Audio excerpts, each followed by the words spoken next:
The main lobby of Harrington Global went silent. Not gradually, all at once, the way sound disappears before something goes wrong. Logan Hayes, Claire Harrington's black belt bodyguard, had removed his jacket and stepped into the open floor of the atrium, and he was staring directly at the janitor. Caleb Walker, 40 years old, had been publicly reprimanded less than 10 minutes earlier for spilling water on the floor. He had apologized. He had cleaned it up. He had gone back to work. And now the largest man in the building was standing in the middle of the lobby, challenging him to a fight in front of everyone. What no one could explain was why Caleb didn't look afraid at all. Caleb Walker arrived at Harrington Global every morning before 6, not because his shift required it, but because the lobby floors needed 2 passes with the buffer before foot traffic started, and he had learned a long time ago that the quality of your work showed most clearly in the details no one noticed. He had been doing this job for 3 years. Same building, same floors, same routine. He knew which elevator doors squeaked on the way to the executive floors, which bathroom on the 14th floor had a slow drain that maintenance kept deferring, and which stretch of hallway near the east corridor collected dust faster than anywhere else in the building. He knew the building, the way people know things they have paid attention to for a long time, not because they were required to, but because attention was simply how they moved through the world. He did his job without complaint, without performance, and without drawing attention to himself, which was exactly how he preferred it. If a task took longer than scheduled, he stayed. If a piece of equipment malfunctioned, he reported it and then found a workaround while waiting for the repair. He did not bring his frustrations into the hallway or make his presence known in the particular way some people make their presence known when they feel undervalued. He showed up, he worked, and when the day was done, he left the building the same way he entered it, quietly, without ceremony, without anyone feeling the need to mark the moment. The other members of the facilities crew had come to know him the way you come to know someone who is always steady and never loud. He showed up. He did the work. If someone needed a hand-moving equipment or covering a shift, Caleb was usually the first to volunteer, and he never mentioned it afterward. His supervisor, a heavy-set man named Dennis, who had managed the building's maintenance staff for over a decade, once told a newer employee that Caleb was the kind of worker you stopped worrying about, not because he didn't matter, but because you knew without checking that everything assigned to him would be done right.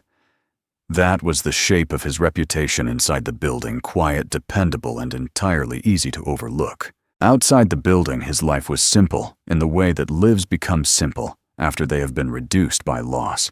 His wife had died years earlier after an illness that took longer than anyone wanted and cost more than money. In the period that followed, Caleb had made a series of choices that people on the outside might have called sacrifices, though he never used that word. He had stayed in the city when he could have left. He had taken jobs that kept him close to home when opportunities elsewhere would have paid considerably better. He had built a life around a small apartment, a reliable truck, and a handful of people he trusted, and he had done all of it without advertising any of it, because that was simply not the kind of man he was. What almost no one at Harrington Global knew was what he had done before the mop and the buffer and the early morning lobby shifts. But that part of the story would come later. On the morning everything changed, Caleb Walker was just a man with a cart doing his job. Claire Harrington did not walk into a room. She arrived in one. There was a difference, and everyone in the building had felt it at some point. She was 34 years old and had been running the company her family had built for the past 4 years, having taken the position earlier than anyone expected after her father's health declined. She was not handed the role easily. She had fought for the credibility that came with it, spending years proving to board members twice her age that she understood the business better than they gave her credit for. That fight had sharpened her into something efficient and precise. It had also made her demanding in a way that left little room for visible error. In meetings, she was the most prepared person in the room. In decisions, she moved fast, and rarely reversed. In public, she did not soften, because softening in public had cost her twice in the early years, and she had made a calculation about it that she had not revisited since. Logan Hayes was always close by.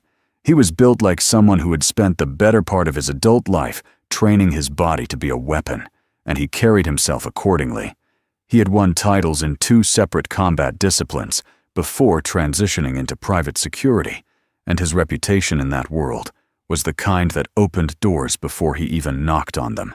He was not cruel. People who worked around him for any length of time would say that clearly, but he had a way of occupying space that made other people shrink slightly, and he had never seemed particularly troubled by that effect. He did his job well. He stayed close to Claire, and he assessed every person in every room the way his training had taught him to, quickly, efficiently, and without sentiment. It was a useful habit in his line of work. It was also, on occasion, the kind of habit that led a person to be very wrong about someone in a way that took longer than expected to correct. On the morning the lobby incident happened, Claire was walking in with 2 external partners who had flown in for a presentation that afternoon. The visit mattered. The relationship with these particular partners had taken months to build to this point, and she had spent part of the previous evening reviewing materials to make sure the day ran without friction. The last thing she needed was a disruption in the first 30 seconds of walking through her own front door. The cart came from the left. Caleb had been working near the far edge of the lobby, buffing a section of floor close to the side entrance, and when he moved to reposition his equipment, the wheel of the cart caught the edge of a floor mat and tipped slightly. A container of water used for the mop bucket toppled and spilled across roughly 4 feet of polished floor tile. It was not a dramatic amount. It was not dangerous. Caleb had a towel in his hand before the water finished spreading, and he was already on one knee cleaning it up when Claire and her guests pushed through the main doors. She saw the water. She saw the cart. She saw Caleb on the floor. And in front of 2 partners, she had been carefully managing the impression of, since the moment they landed, the image in her lobby was not what she had intended. Her expression shifted in the way that expressions shift when a person is embarrassed and converts that embarrassment immediately into authority.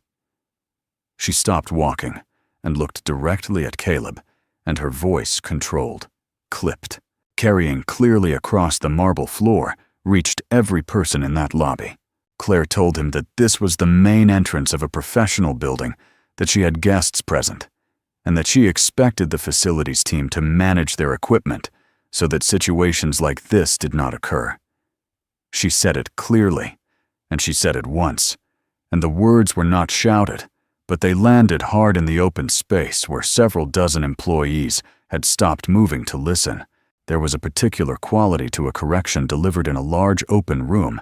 It had nowhere to go except outward, and everyone it reached felt it land in a slightly different place. Caleb kept cleaning. He said he understood that it was an accident, and that he was sorry. He did not look up right away. He finished wiping the floor, stood and repositioned the cart with the practiced movement of someone who had done it 10,000 times. Most people in that situation would have stopped there. Most people would have nodded, said yes, ma'am, and found a reason to be somewhere else in the building as quickly as possible. But as Claire turned to continue walking with her guests, Caleb said evenly, without heat, and without raising his voice, that everyone makes mistakes, and that he had done everything he could to fix it the moment it happened.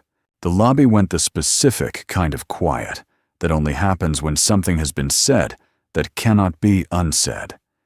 It was not a challenge in tone. It was not disrespectful in volume. It was a statement of fact from a man who had just been publicly corrected for something he had already addressed, and who had decided in that moment that absorbing it in silence was one option available to him and not the only one. The honesty in it, simple, direct, aimed upward without aggression, landed in that marble room like a stone, dropped into still water. Claire looked at him for a moment. Something moved across her face that was difficult to read from where most people were standing, and then she continued walking with her guests. The air in the lobby had changed, and everyone standing in it felt the difference, though most of them would have struggled to say exactly what had shifted. Logan had been 2 steps behind Claire when it happened. He had watched the water spill, watched Caleb clean it up, watched Claire reprimand him, and watched the moment Caleb spoke back. He had assessed Caleb the same way he assessed everyone quickly, automatically. A man in his 40s medium-build janitor's uniform, no visible threat indicators. Filed away in the category of non-relevant. But when Caleb responded, the way he did, Logan's assessment updated, not because the words were aggressive. They weren't. It was the steadiness behind them. The complete absence of apology in the posture of a man whose mouth was technically apologizing. Logan had been trained to read people in high-pressure moments, and what he read in Caleb Walker in that instant was something he did not expect to find. In a man holding a mop composure that did not come from passivity, but from a place he couldn't immediately name. He filed that away, but it sat differently than the other things he filed. The internal company event had been scheduled for that afternoon for weeks, a quarterly gathering held in the building's training and multi-purpose facility on the 3rd floor, the kind of event that included brief remarks from leadership and a segment left open for team activities. It was informal by the company standards. Logan had attended several of them and knew the layout of the space well. About an hour after the lobby incident, Logan found Claire in the corridor outside the executive conference room, where her morning meetings were running. He told her he had an idea for the afternoon event, something that would reinforce the point that had been lost in the lobby. He proposed a sparring exhibition, open floor in front of the staff, framed as a friendly match. He named Caleb Walker as the other participant. The word discipline came up more than once in how he described it. A reminder, he said, about the way things worked in this building and who set the standards. Claire listened without much expression. She said that if it was kept professional and framed appropriately, she had no objection. That was enough for Logan. Word moved through the building the way word moves in any office, fast, distorted slightly, at each stop reaching the outer edges of the staff before the people at the center had even finished the conversation. By the time the morning meetings wrapped up, most of the building knew that Logan Hayes had challenged the janitor from the lobby to a sparring match at the afternoon event. The story traveled with the particular momentum of something that felt like it had an obvious ending, and most of the people who heard it believed they already knew what that ending was. Logan delivered the challenge to Caleb directly in the break room on the 2nd floor, just before noon. He was not theatrical about it. He stated it plainly. There would be a sparring segment at the afternoon gathering, and he was extending the invitation to Caleb to participate. He said it would give Caleb a chance to work through some of the tension from the morning. He said it in a tone that made clear the invitation was not one he expected to be declined. The break room had 3 other employees in it at the time. They did not pretend not to be listening. Caleb was eating lunch, a sandwich he had brought from home, sitting at a corner table near the window, still in his work uniform. He listened to everything Logan said without interrupting. When Logan finished, the only sound in the room was the low hum of the refrigerator in the corner. Then Caleb looked up, met Logan's eyes directly, and said he would be there. That was all he said. No questions. No visible hesitation. He picked up his sandwich and took another bite, and Logan, who had expected at minimum some sign of discomfort, walked out of the break room with the distinct and mildly unsettling feeling that the exchange had not gone the way he had planned, though he could not have said precisely why. The 3 employees in the break room spent the remainder of the afternoon telling everyone they encountered what they had witnessed. The version they told centered on Caleb's calmness in a way that produced 2 different reactions. It made some people curious, and it made others more certain than ever that the man simply did not understand what he had agreed to. Logan Hayes did not lose.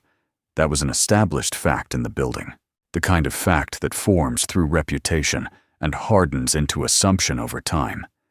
He was bigger, trained, titled, and entirely prepared. By 3 o'clock that afternoon, the question most people were circling was not whether Caleb would struggle, It was how quickly. Caleb finished his shift. He cleaned what needed, restocked what needed restocking, and clocked out at his regular time before heading to the 3rd floor, where the afternoon event was already underway. He walked in the way a man walks when he has somewhere to be, not hurried, not braced. The room registered his arrival and adjusted around it the way rooms adjust when the thing everyone has been waiting for finally walks through the door. The 3rd floor multi-purpose space had been arranged for the quarterly gathering, the way it always was. Chairs pulled into loose rows, a small stage area at the front tables, along the wall, with food and drinks that most people had ignored until the formal portion ended. By the time Caleb walked in, the room held somewhere between 150 and 200 employees. The company remarks had wrapped up faster than usual, as if everyone in the room had tacitly agreed to move through the scheduled portion quickly and get to the part that actually mattered. The energy had the specific charge of a crowd that has already decided something is going to happen and is now simply waiting for the moment to confirm it. Logan was already on the open floor near the center of the room. He had removed his jacket and folded it over the back of a chair with the kind of deliberate care that was itself a statement. He was moving through a slow warm-up, rolling his shoulders, working through his footwork in a tight square. And the movement was less about loosening muscles and more about occupying the space, filling it with his presence before the match had even started. People had pulled their chairs back to create a rough circle around the center of the floor, and those who couldn't find chairs were standing 2 and 3 deep along the walls. Claire stood near the back corner of the room, close enough to see everything clearly separated enough from the crowd to make clear she was there as a witness, not a participant. Caleb walked to the edge of the open floor and set down the jacket he had retrieved from his locker. He began rolling up his sleeves with the unhurried focus of someone preparing to do a task rather than enter a performance. He did not look at the crowd. He did not look at Claire. He looked at the floor directly in front of him for a long moment, then looked up at Logan and gave a single nod to indicate he was ready. That was the full extent of his preparation, visibly speaking. No stretching, no posturing, no acknowledgement of the audience surrounding him on all sides. The crowd read his stillness as either extreme confidence or a complete misunderstanding of the situation. Most of them were leaning hard toward the second interpretation. Logan moved first. He came forward at a measured pace, controlled, unhurried, the way a trained fighter approaches someone they have not fully assessed yet, but are not afraid of. He threw a probing combination, the kind designed to test reaction time and gauge how a person handles incoming pressure. Standard opening. He had used it hundreds of times in competition and training, and it had never failed to give him the information he needed. What happened next was not what he expected. Caleb didn't attempt to block the strikes. He moved a slight pivot, left weight shifting back just enough, and the combination landed on air. Logan reset his position. He came again with more commitment, and again, Caleb was not where Logan had calculated him to be. Not retreating, not stumbling backward. Moving with the kind of precision that doesn't come from a gym, but from somewhere older and less comfortable than a gym. Logan had trained with professional fighters, law enforcement instructors, and military contractors across multiple disciplines. He knew the difference between someone who had learned how to move and someone who had learned to move because at some point not moving correctly meant something real and irreversible happened to them. The way Caleb covered distance, the angle of his shoulders when he slipped a strike, the way his eyes tracked Logan's center of mass instead of his hands, these were not competition habits shaped by rules and referees. These were patterns built in situations where the stakes were not a trophy. Logan recognized all of this within the first 90 seconds of the match, and the recognition arrived in him like cold water finding its level. The crowd had started the match with a low anticipatory murmur, the kind you hear before something one-sided plays out. That murmur began shifting around the 2-minute mark. People who had been standing at the back started moving closer without fully realizing they were doing it. The ones who had been talking quietly to each other stopped mid-sentence. Something was happening on that floor that none of them had a framework for, because the story they had walked in with large, trained fighter. Untrained janitor obvious outcome was not the story unfolding in front of them. The crowd had come expecting a demonstration. What they were watching was something else entirely, and they didn't yet have a word for it. Caleb didn't try to win. That was the part that took Logan the longest to process during the match, and it was ultimately the part that made the whole thing more unsettling than a clean defeat would have been. Caleb was not fighting back in the way a person fights when they want to establish dominance or bring something to a quick conclusion. He was controlling distance-angled tempo in a way that kept Logan working at full capacity while revealing almost nothing about his own ceiling. Every time Logan found a rhythm, Caleb made a small adjustment, a slight shift in angle or weight, and the rhythm was gone. It was like trying to pressure something that had no fixed position to pressure against. There was one moment about 4 minutes in where Logan committed to a takedown, driving forward and angling low, the kind of explosive movement that had ended plenty of matches in his competitive career. Caleb sidestepped it with a movement that looked almost effortless, and in the half-second that Logan was off balance and exposed, Caleb had clear position to do significant damage. He didn't take it. He stepped back and gave Logan the space to recover. No gesture toward the crowd, no moment of standing over someone to let the room absorb it. He simply reset, found his footing, and waited. The message in that choice, the deliberate, controlled decision not to finish it, when finishing it was available, landed in the room more clearly than any knockout could have. Logan straightened up.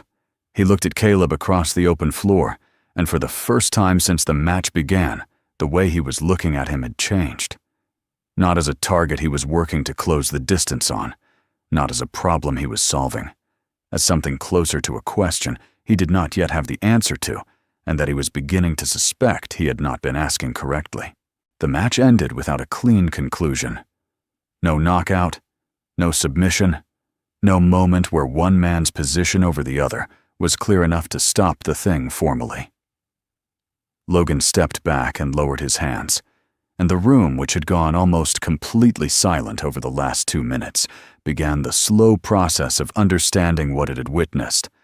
The applause that started was uncertain, scattered people unsure what exactly they were responding to. Then it grew, because whatever had happened on that floor, it had not been what anyone came in expecting, and the man standing on the far side of the open circle in a janitor's uniform had just shown them something that none of their existing categories had room for. Claire had not moved from her position near the back wall for the duration of the match. She had watched without speaking to the people around her, without the small commentary that fills the space around watching something in a crowd. What she felt during it was harder to name than what she had felt that morning. In the lobby, the feelings had been sharp and recognizable embarrassment at the disruption authority asserted to manage it, the familiar momentum of someone who responds to any loss of control by taking more of it. She understood those feelings. She had built a professional identity partly around their use. But watching Caleb Walker move on that floor, absorbing pressure without breaking, controlling without escalating, choosing restraint at every point where aggression was available to him, she felt something shift in the certainty she had carried into the room.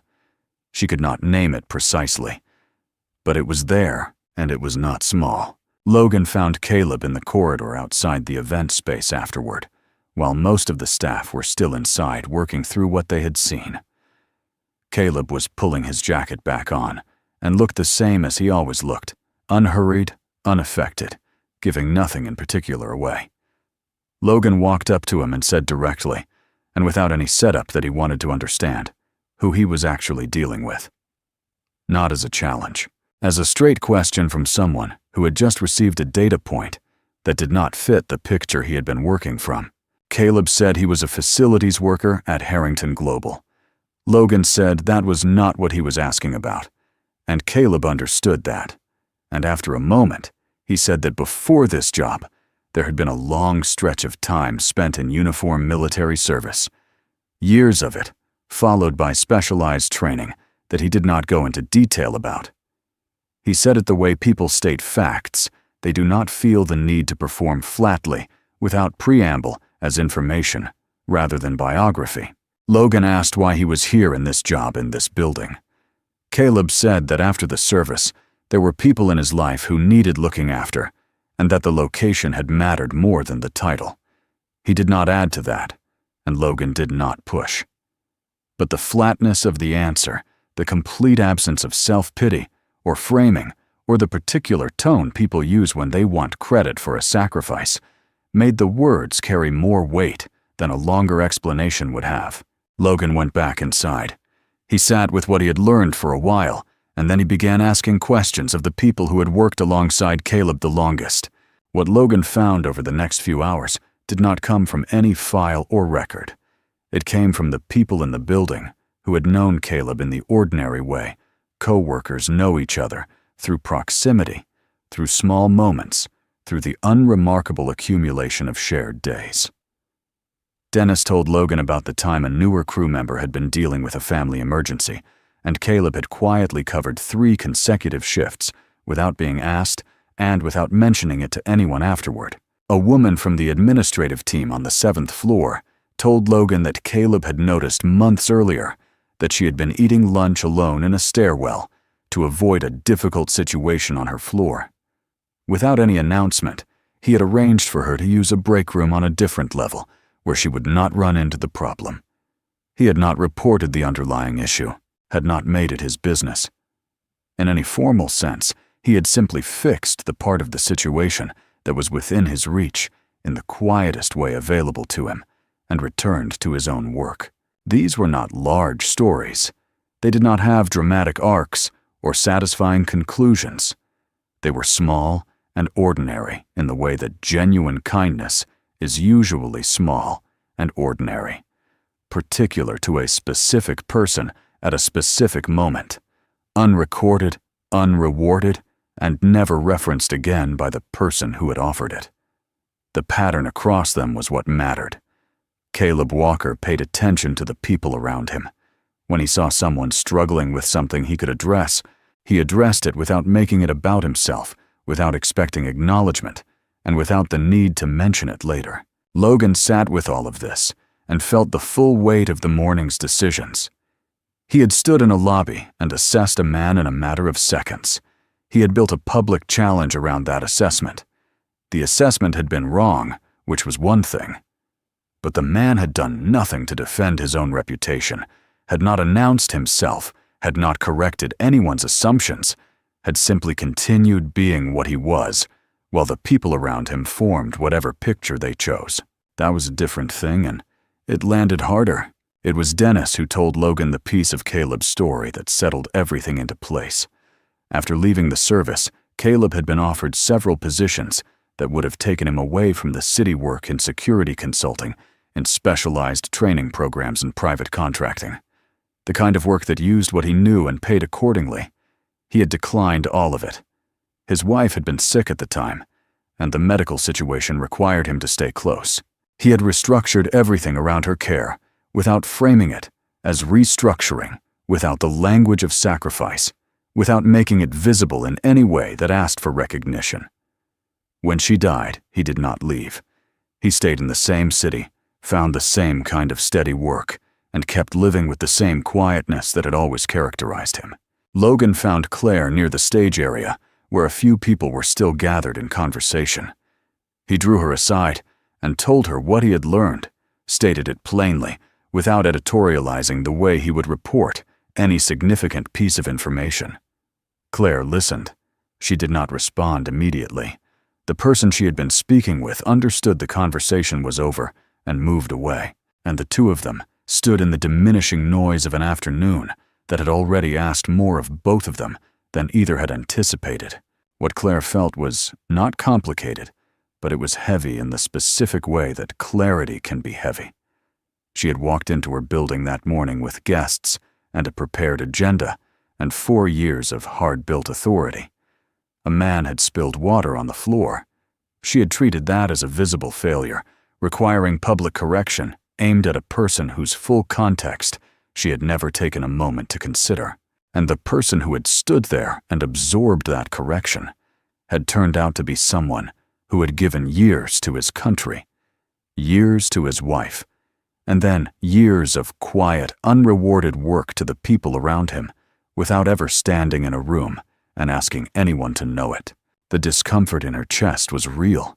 It was the specific feeling of someone who had been operating from a position of fairness to themselves for a long time and had just encountered a situation where that was not the same thing as being fair. The all-staff meeting was called for the following morning. Claire had requested it through her executive assistant the night before, and the calendar invite went out to the full company at 9 in the evening, unusual enough in its timing that people noticed before they had even read the subject line. The subject line said only, "Company address mandatory attendance." No agenda, no context.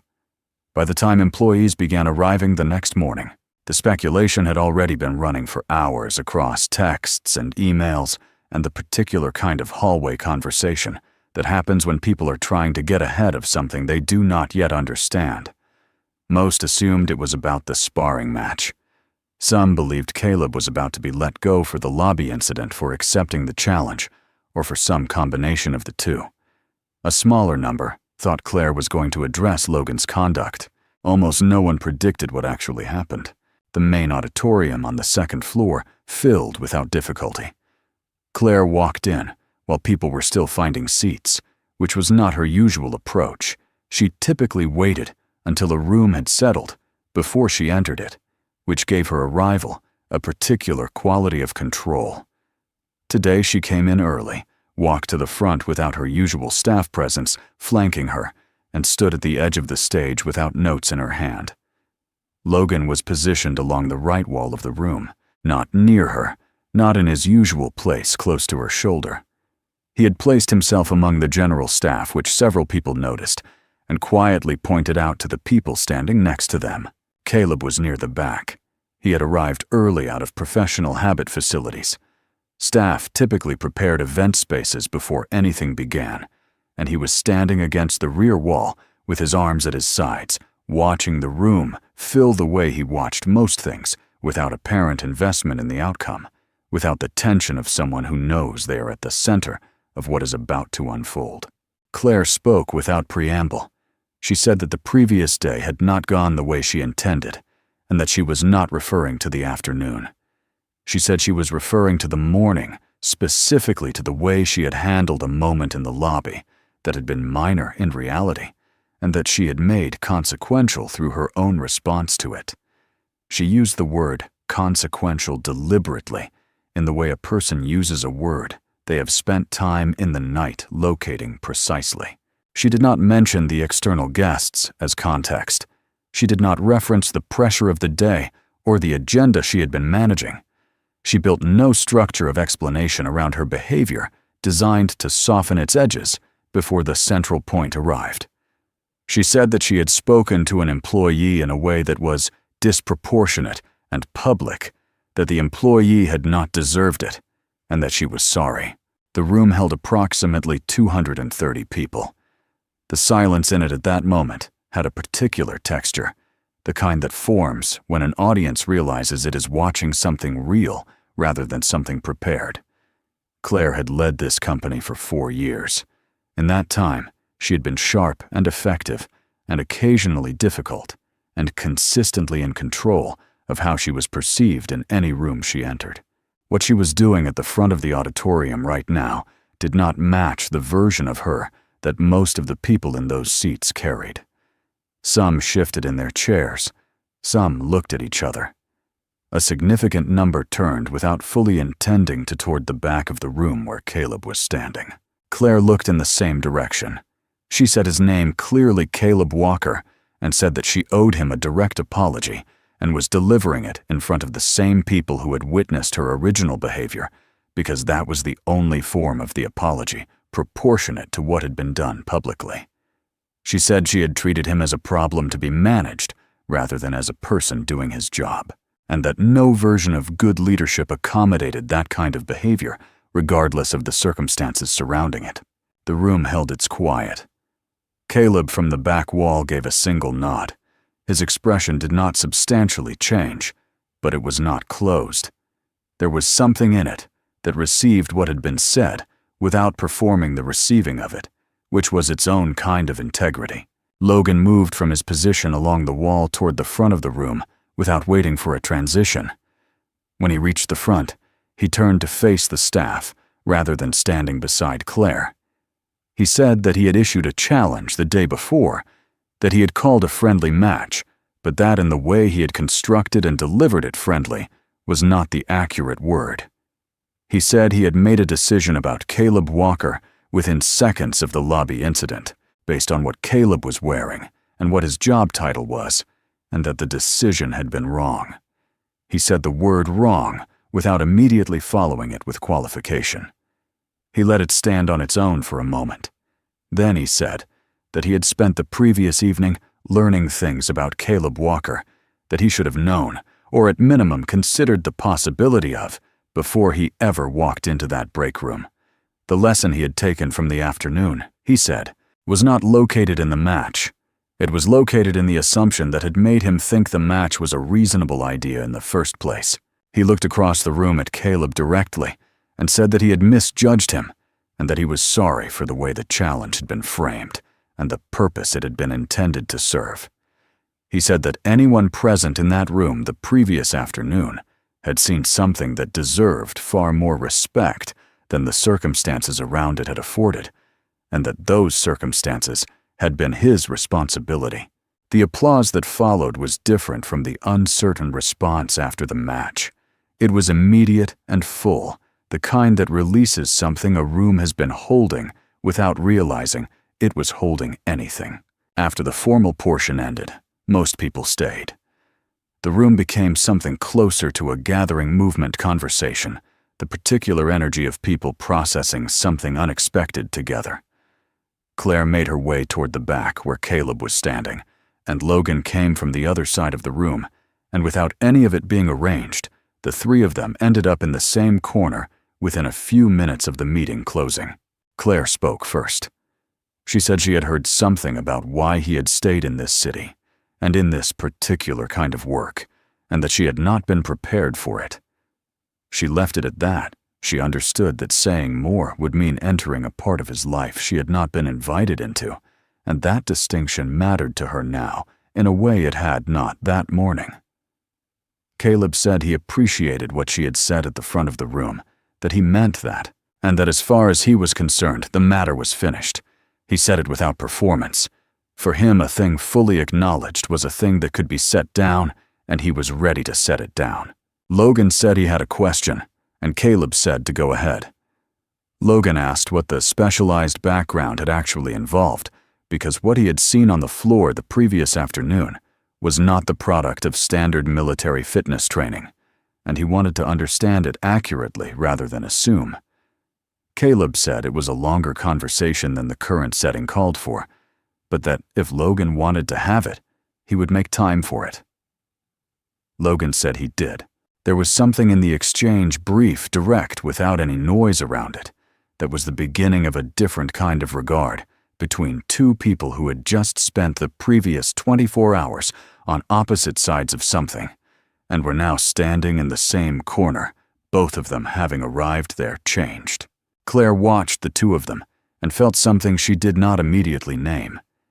It was close to relief, but heavier. Then relief, the specific weight of having made a real mistake, and then moved through the full process of correcting it, not just signaling the intention to correct it. She had been in enough rooms with enough leaders to know that most people in her position stopped at the signal. They announced the correction and moved on and called the matter resolved. She had done something different this morning, and standing in this corner, watching Logan and Caleb find the beginning of something that looked like mutual respect, she felt the difference between those two approaches more clearly than she ever had from the outside of one. In the weeks that followed, things changed at Harrington Global in ways that were visible and in ways that were not. The visible change came from Claire. She initiated a company-wide program built around what she described internally as dignity across all levels, a title dry enough that it undersold what the effort actually involved. It included mandatory training for managers on how authority was exercised in public settings, a functional anonymous reporting system for workplace conduct, with real consequences attached rather than the procedural appearance of them, and a structured series of listening sessions where frontline staff could raise concerns directly with senior leadership without their immediate supervisors in the room. Claire did not publicly connect the program to the lobby incident. She did not need to. People understood the origin without being told, and that understanding made the initiative more credible. It was clearly rooted in something real rather than constructed for appearance. Logan's change was quieter and more personal. He contacted a veterans support organization working in the city and began contributing to a mentorship program focused on helping former service members navigate the transition into civilian corporate environments, a transition that was more disorienting than most people on the receiving end of it were prepared for, because the culture and the communication norms and the entire structure of how value was recognized were often completely unlike anything the military had prepared them to read. He did not announce this through company channels. It became known gradually through the people he was working with directly, and several employees at Harrington Global, with their own service backgrounds, found out, and came to him, and those conversations became their own ongoing thing that did not require a program name or a formal structure to sustain itself. Dennis mentioned to a few people that Caleb had been offered a different position within the company, something in operations coordination, a title, change, a meaningful pay increase. He mentioned it because he assumed people would want to know, and because Caleb had said nothing about it to anyone. What Dennis reported was that Caleb had considered it and declined, saying he was good where he was.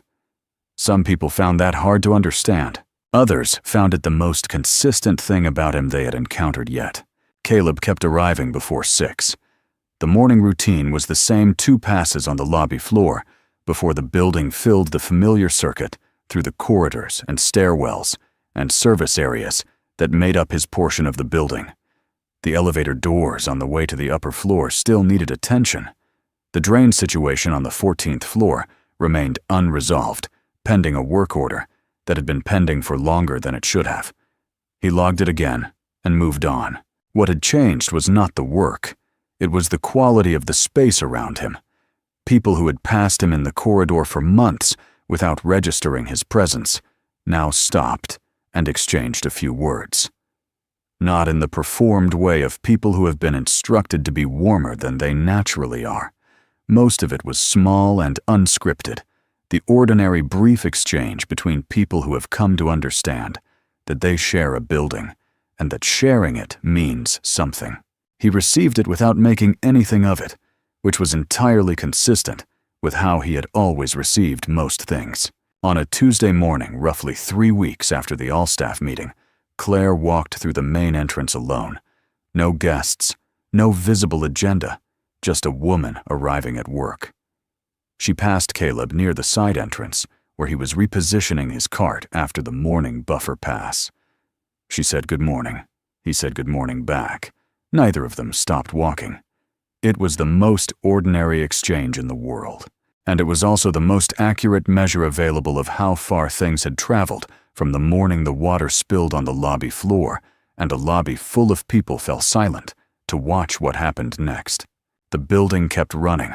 The floor stayed clean, and the man responsible for them remained for the most part exactly what he had always been, with the difference that the people around him now carried a more accurate picture of who that was, and that accuracy, quiet as it was turned out to matter, more than anyone had thought to measure. Some lessons arrive with noise. This one had come in a spill of water on polished marble in a challenge delivered in a second-floor break room just before noon in 4 minutes of a match that ended without a formal conclusion. It had arrived the following morning in an apology spoken without notes in front of 230 people, and in a conversation in the corner of an auditorium between three people who had all moved through the previous 24 hours and come out the other side carrying different things than they had walked in with. The lesson itself was not complicated. It never is once you have seen it clearly enough to say it plainly. The value of a person is not located in their title or their uniform or which floor of the building their work takes place on. Sometimes the quietest person in the room is the one who has already lived through more than anyone around them has taken the time to ask about. And sometimes it takes a spilled cup of water and a black belt and a lobby full of witnesses to make that visible to the people who needed most to see it.